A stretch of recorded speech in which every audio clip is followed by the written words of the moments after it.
وہ آسمان بھی صاف ہو چکا تھا اور وہ خواب مجھے بہت پریشان کر رہا تھا، کیونکہ میں نے ہمیشہ اپنی بیوی کو مسکراتے اور ہنستے ہی دیکھا، مگر اس طرح رونا مجھے خوف اور گھبراہٹ میں مبتلا کر گیا تھا۔ میں نے گھڑی پر وقت دیکھا تو فجر کی نماز کا وقت تھا۔ میں نے اٹھ کر فجر کی نماز ادا کی اور اپنی بیوی کی مغفرت کی دعائیں مانگنے لگا۔ ویسے تو مجھے پورا یقین تھا کہ جیسی میری بیوی نمازیں ادا کرتی تھی، اللہ سے ڈرتی تھی، یقیناً اللہ نے اس کو قبر کی تنگی سے نجات دے دی ہوگی۔ میں نے دعا کی اور باہر جان کا تو لوگ نماز پڑھنے میں مصروف تھے۔ میں نے اپنے بچے کا پتہ کیا تو میری بیوی کے بھائی نے بچہ لا کر میری گود میں ڈالا، بچہ آرام کر رہا تھا۔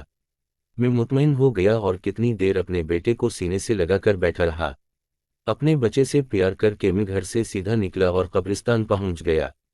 میں چاہ رہا تھا کہ بیوی کے لیے قرآن شریف کی تلاوت کروں اور طوفانی ہواؤں بارشوں کی وجہ سے قبر کے حالات بھی پتہ کروں۔ میں جب قبرستان پہنچ کر اپنی بیوی کی قبر کے قریب پہنچا تو میرے ڈونکتے کھڑے ہو گئے۔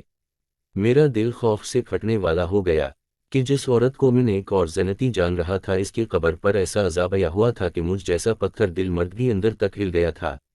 اس کی قبر سے دھواں نکل رہا تھا اور اتنی تپش تھی کہ میرا وہاں پر کھڑا ہونا مشکل ہو گیا تھا، اور کوئی مزدور بھی قبر بنانے کے لیے تیار نہیں تھا۔ بڑی مشکل کے ساتھ ایک مزدور ملا جس نے 4 گنا زیادہ پیسوں کا مطالبہ کیا اور قبر پر مٹی ڈال دی۔ میری حالت خراب ہو رہی تھی۔ گھر پہنچا تو سب نے مجھے کو حوصلہ اور سہارا دیا اور تسلی دینے لگے۔ مجھے حیرانی تھی کہ اس کے ساتھ ایسا کیوں ہوا، وہ تو بہت نیک عورت تھی اور اس کی کوئی ایسی غلطی کبھی بھی میری نظر سے نہ گزری تھی۔ میں سوچ سوچ کر پاگل ہو گیا تھا کہ اس کی اصل حقیقت پتہ چل جائے، اور جب اس عورت کی حقیقت کھلی تو میرا دل پھٹ گیا۔ میرا نام کامران ہے، میں اکلوتا بیٹا تھا۔ ہمارے گھر کے 4 لوگ تھے، ماں، باپ، میں اور ایک میری بیوہ پھوپھو جو دوسری ماں کی طرح تھی۔ جب میں کالج جاتا تھا تو میری ماں کا انتقال ہو گیا تھا، ہم 3 لوگ رہ گئے تھے۔ اپنی ماں کو کھونے کا غم بھی بھاری ثابت ہوا مجھ پر۔ میری والدہ بھی بہت نیک عورت تھی، میرے ابا نے ماں کا غم بلانے کے لیے بڑا سہارا دیا مجھے، اور ہر وقت دونوں میرے ساتھ رہتے اور اکیلا نہ چھوڑتے تھے۔ کچھ عرصہ گزرنے کے بعد میں سنبھل گیا اور دوبارہ سے اپنی تعلیم کا سلسلہ شروع کر دیا۔ میں جب پڑھ کر فارغ ہوا تو پھوپھو اور ابا کو میری شادی کا شوق ستانے لگا۔ میں نے شادی کی حامی پڑھ لی، زور واؤ شور کے ساتھ میرے لیے لڑکی کی تلاش کی جانے لگی۔ تب میری پھوپھو کو اپنے شوہر کے خاندان میں لڑکی کا خیال آیا۔ انہوں نے بتایا کہ وہ لڑکی کم عمری سے ہی بہت نیک اور سنجیدہ تھی، اس کے والدین نہیں تھے، صرف 2 بہنیں تھیں، ایک چھوٹا بھائی تھا۔ اس نے بہت بہادری کے ساتھ حالات کا مقابلہ کیا، اپنے دونوں بہن بھائی کو اکیلے پالا تھا۔ وہ نمازی بھی تھی اور حافظ قرآن بھی تھی، گھر میں بچیوں کو قرآن شریف بھی پڑھاتی تھی، اور اس کی دعا اور اس کے دیے ہوئے قرآنی تعویذات کے اندر بہت اثر تھا، جس کی وجہ سے وہ تھوڑا بہت کما کر اپنا گھر چلا رہی تھی۔ جب میں نے یہ سنا تو بغیر دیکھے ہی میں نے اس کی حامی پڑھ لی، اور پھوپھو نے بھی فوراً خاندان کے بڑوں کے ساتھ مشورہ کیا، میرا رشتہ طے کر دیا اور بہت جلد شادی بھی طے کر دی۔ لیکن میری بیوی نے شرط رکھ دی کہ وہ بعد میں بھی اپنی بہن کی شادی اور بھائی کی تعلیم پوری ہونے تک ان دونوں کی مالی امداد کرتی رہے گی۔ مجھے اس بات سے کوئی اعتراض تو نہیں تھا، بلکہ میں نے بھی سوچا جو مجھ سے ہو سکا ان کی مدد کر دیا کروں گا۔ ناظرین کرام، رشتہ طے ہونے کے بعد ہماری شادی کر دی گئی۔ میں نے اپنی بیوی کو دیکھا تو بہت متاثر ہوا کہ وہ اچھی سیرت کی مالک ہے اور خوبصورت بھی بہت ہے۔ چند دن اس کے ساتھ گزار کر اس کے اور زیادہ قریب ہو گیا۔ وہ ہمیشہ دوسروں کی مدد کرنے کے لیے ہر وقت تیار رہتی، جیسے میری پھوپھو نے بتایا تھا بالکل وہ ویسے ہی تھی۔ اس نے کبھی مجھے پریشان نہیں کیا تھا اور ہر وقت میرے آرام و سکون کا بہت خیال کرتی تھی۔ ہمارے گھر میں بہت سکون تھا، خوشحالی تھی، بس صرف ایک اولاد کی کمی تھی جو ہم کو بہت زیادہ محسوس ہوتی تھی، مگر بیوی کے صبر نے مجھ کو سہارا دیا ہوا تھا۔ ہماری شادی کے تیسرے سال ابا بھی فوت ہو گئے تھے۔ ابا کی وفات اور بے اولادی نے مجھ کو بہت بے سکون کر دیا تھا۔ ایسے میں میری بیوی مجھے اللہ کی مہربانیاں اور نعمتیں یاد دلاتی تھی اور ہمیشہ صبر کی تلقین کرتی رہتی تھی۔ میں حیران تھا کہ وہ ایک لڑکی ہو کر مجھ کو اتنا حوصلہ دیتی تھی، حالانکہ ہمارے خاندان کے لوگوں نے ہمارا جینا محال کیا ہوا تھا کہ ان کی اولاد کیوں نہیں ہو رہی۔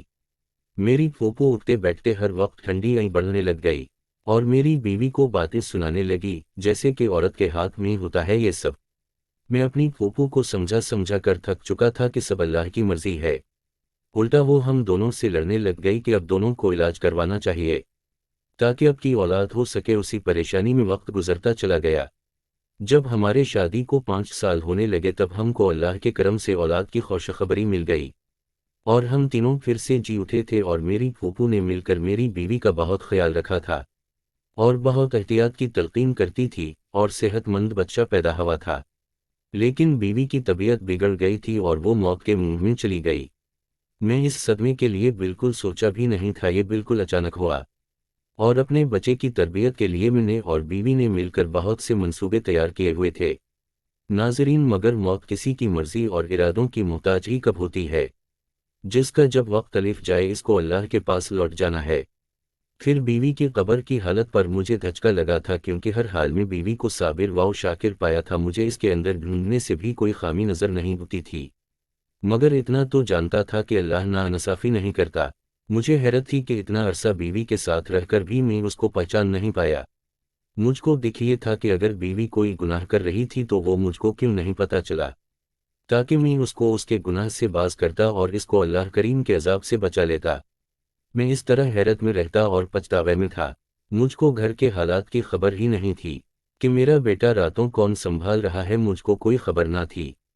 میں بس بے چین سا رہنے لگا اور مغفرت کی دعائیں کرنے لگا۔ ایک روز پھوپھو پاس آئی اور سنجیدگی کے ساتھ بولی، ان کو مجھ سے ضروری بات کرنی ہے۔ میری پھوپھو نے جو بات مجھ سے کی وہ مجھے ایک دم غصہ دلا گئی۔ میری بیوی کو گزرے ہوئے تقریباً 25 دن ہوئے تھے، میری پھوپھو میری دوسری شادی کی بات کرنے لگی۔ میں نے ناراضگی کا اظہار کیا کہ ان کو مرحوم بیوی کا احترام کرنا چاہیے اور اتنی جلدی تو شادی کی بات نہیں کرنی چاہیے۔ جبکہ میں بھی صدمے سے گزر رہا تھا، پھوپھو نے تحمل کے ساتھ میری ناراضگی دیکھی اور پھر مجھ سے کہنے لگی کہ میں بوڑھی ہو گئی ہوں، کو اور بیٹے کو سنبھالنا میرے لیے ذرا مشکل ہے۔ ابھی میں اس کی موت کا دکھ نہیں بھولا تھا کہ پھوپھو کی ان باتوں کا اثر کوئی بھی نہ لیا۔ تو پھوپھو بولی کہ چلو پھر ٹھیک ہے، مجھ سے نہیں سنبھالا جاتا تمہارا بیٹا، تم خود سنبھالو یا پھر اس کو دے دو جو اس کو دن رات ماں کی طرح سنبھال رہی ہے۔ مجھے پھوپھو کی ان باتوں پر بڑی حیرانگی ہوئی کہ میرے بیٹے کو کون سنبھال سکتا ہے، کیونکہ میرے اندازے کے مطابق پھوپھو ہی بیٹے کو سنبھال سکتی تھی۔ مگر جب میں نے یہی سوال پھوپھو سے کیا تو انہوں نے مجھے لاجواب کر دیا کہ پھوپھو نے بتایا اتنے روز سے مرحوم بیوی کی چھوٹی بہن سنبھال رہی تھی، پھر وہ چاہتی تھی کہ میں اس سے نکاح کر لوں تاکہ بیٹے کو ماں کا پیار ملتا رہے اور ہمارا گھر سنبھلا رہے گا۔ میں تو بھی بالکل بھی تیار نہیں تھا کہ میں اپنی بیوی کی جگہ کسی اور کو دوں۔ میں بات ماننے کو تیار نہیں تھا، مگر روز بروز پھوپھو کا دباؤ مجھ پر بڑھتا جا رہا تھا۔ وہ ہر دن مجھ کو میرا بیٹا دکھاتی جب وہ نہا دھو کر اس کو تیار کرتی۔ ناظرین، میری پھوپھو کی ضد بن گئی تھی کہ میں بیٹے کی خاطر بیوی کی چھوٹی بہن سے نکاح کروں اور ہمیشہ کے لیے اس کو اپنا بناؤں۔ میں اپنے کام پر جانا دوبارہ شروع ہو گیا تھا اور زیادہ گھر سے باہر رہتا اور پھوپھو کی ضد کو اگنور کرتا رہا۔ ایک روز پھوپھو بتانے لگی کہ تمہارا سالہ ملک سے باہر جانے لگا ہے۔ میں چونک گیا۔ مجھے بیوی اپنی زندگی میں بتا چکی تھی اس کا بھائی تعلیم مکمل کر چکا ہے اور نوکری کی تلاش میں ملک سے باہر جانا چاہتا ہے۔ میری بیوی کی کوشش تھی کہ بھائی کے باہر جانے سے پہلے اس کی بہن کی شادی ہو جائے تاکہ وہ بعد میں اکیلی نہ رہ جائے۔ اب اپنے سالے کے باہر جانے کا سن کر مجھے اس کی بہن کا خیال آنے لگا کہ اس کو کون سنبھالے گا، کئی وہ ساری عمر کنواری نہ بیٹھی رہے ہیں، بالفرض اس کی شادی بھی کر دی جائے تو میرے بیٹے کون سنبھالے گا۔ اور پھوپھو تو واقعی کمزور اور بیمار پڑ گئی تھی اور ان کی نظر بھی کمزور ہوتی چلی جا رہی تھی۔ میں سوچ سوچ کر پریشان ہونے لگا اور تک ہار کر میں نے اپنی پھوپھو کو ہاں کر دی اور اگلے روز کام پر جاتے ہوئے بول دیا کہ پھوپھو مجھ کو کوئی اعتراض نہیں ہے، آپ کو جیسے بہتر لگتا ہے اب کر لیں۔ پپو تو ایک بار خوشی سے نہال ہو گئی، میرے جاتے ہی انہوں نے تمام تیاریاں شروع کر دی۔ میں تو ویسے بھی اس بات کے لیے خود کو تیار کر چکا تھا، تب بھی میں خاموشی کے ساتھ جیسے کہتے رہے کرتا رہا اور نکاح خواہ کے اگے بیٹھ گیا اور اپنے بیٹے کی خاطر یہ نکاح بھی کر لیا۔ نکاح کے بعد اداس تھا، بند کمرے میں بیٹھا سوچ رہا تھا کہ نہ جانے دوسری بیوی اپنی بڑی بہن کی طرح سمجھدار اور خوش مزاج ہو یا نہیں، پتہ نہیں وہ اپنی بہن کی طرح میرا گھر سنبھال پائے گی یا نہیں۔ جس طرح پہلے بیوی سے میرا دل مطمئن تھا، نکاح کے بعد بھی وہی معمولات تھے۔ صبح کو اپنے کام چلا جاتا، شام کے بعد گھر اتے ہی اپنے کمرے میں چلا جاتا اور میری دوسری بیوی نے بھی خاموشی کے ساتھ میرا گھر سنبھالا ہوا تھا اور میرا کمرہ صاف ستھرا رکھتی تھی اور میرا خیال کرنے لگی۔ میرے لیے ایک عجیب بات تو یہ تھی کہ میں اس بات کو سوچنے لگا کہ اپنی دوسری بیوی کو میں نے کبھی نہیں دیکھا تھا اور نہیں جانتا تھا کہ یہ کیسی لڑکی ہے، کیونکہ میری پہلی شادی پر یہ پردے میں تھی۔ اس کی بڑی بہن دین کو سمجھتی تھی، اس نے پردہ کروایا تھا اور وہ پردہ اس لڑکی سے نکاح ہو جانے کے بعد بھی قائم تھا۔ ایک روز میں اپنے کام سے جلدی واپس الف گیا تو اپنے کمرے میں اپنی دوسری بیوی کو دیکھ کر حیران رہ گیا کہ وہ اپنی بڑی بہن سے بھی زیادہ خوبصورت اور حسین تھی۔ مگر ایسا نہیں کہ میں حسن پرست تھا اور مجھے اس کا حسن متوجہ کر رہا تھا۔ مجھے جس چیز نے اس کی جانب متوجہ کیا وہ اس کے چہرے پر نظر الف رہا سکون اور اس کے نرم تاثرات تھے، اور مجھ کو ایسا لگا کہ وہ اپنی بہن کی موت سے بہت مطمئن اور خوش تھی۔ یہ بات سوچتے مجھ پر عجیب سی کیفیت طاری ہو گئی اور میں اس کو غصے سے دیکھتے ہوئے سوال کرنے لگا کہ وہ اتنی مطمئن کس بات پر ہے۔ میرا سوال شاید اس لیے غیر متوقع اور عجیب تھا۔ وہ پریشانی سے میری طرف دیکھنے لگی تو میں مزید بولا کہ اب کو بڑی بہن کی موت کا افسوس ہی نہیں ہے، اس کی جگہ لے کر بھی اتنی خوش کیسے ہو، جبکہ تمہاری جوان بہن موت کے منہ میں جا چکی تھی اور اس کی آخرت بھی نہ جانے کیسی ہو۔ میں نے غصے میں پہلے بیوی کا راز ہے اس کے سامنے بول دیا کہ اس کو قبر کا عذاب کیسے جھیلنا پڑ رہا تھا، مگر میری اس بات پر جو اس کے چہرے کے تاثرات بدلے مجھے احساس ہوا۔ دوسری بیوی کچھ دیر کے لیے صدمے کے ساتھ مجھ کو دیکھتی رہی اور پھر بری طرح رونے لگی۔ میں اس کو روتا دیکھ کر بکھلا سا گیا۔ وہ روتے ہوئے وہ ایسا کچھ بولنے لگ گئی جس نے مجھ کو ساقط کر دیا۔ وہ بار بار کہہ رہی تھی کہ مجھے یہی خوف تھا کہ بڑی باجی سے اللہ کریم ناراض ہو جائے گا اور وہ تنگ ہوگی، مگر وہ میری مانتی نہیں تھی۔ میں اپنی بیوی کے الفاظ پر تنگ رہ گیا تھا، یعنی میری پہلی بیوی کچھ ایسا کرتی تھی جس سے اس کی بہن واقف تھی، اس کو روکتی تھی۔ جب میں نے اسے تفصیل معلوم کی تو وہ بات بدلنے کی کوشش کرنے لگ گئی، مگر جب میں نے سچ جانے کی ضد کی پھر اس نے بڑی بہن کی اصلیت مجھ کو بتائی، جس کو سن کر میرے تو ہوش اڑ گئے۔ اس نے بتایا کہ میری بہن واقعی ایک لڑکی تھی اور حافظہ ہونے کی وجہ سے ہر وقت تلاوت کرتی رہتی تھی۔ ایک روز ہمارے محلے میں کسی بچے کو تکلیف ہوئی تو اس کی ماں کی پریشانی دیکھ کر میری بہن نے کچھ آیات پڑھ کر اس بچے پر پھونک دی، جس سے اس بچے کو آرام مل گیا۔ اس واقعے کے بعد میری بہن مشہور ہو گئی کہ وہ نیک عورت ہے جس کے پاس تکلیف اور بیماری کی شفا ہو جاتی ہے۔ اس کے بعد طرح طرح کے لوگ ہمارے گھر آنے لگے اور میری بہن تعویذ کے نام پر قرآن پاک کی آیات لکھ کر دے دیتی اور لوگ پیسے دے کر چلے جاتے اور ہمارا گزر بسر ہونے لگا۔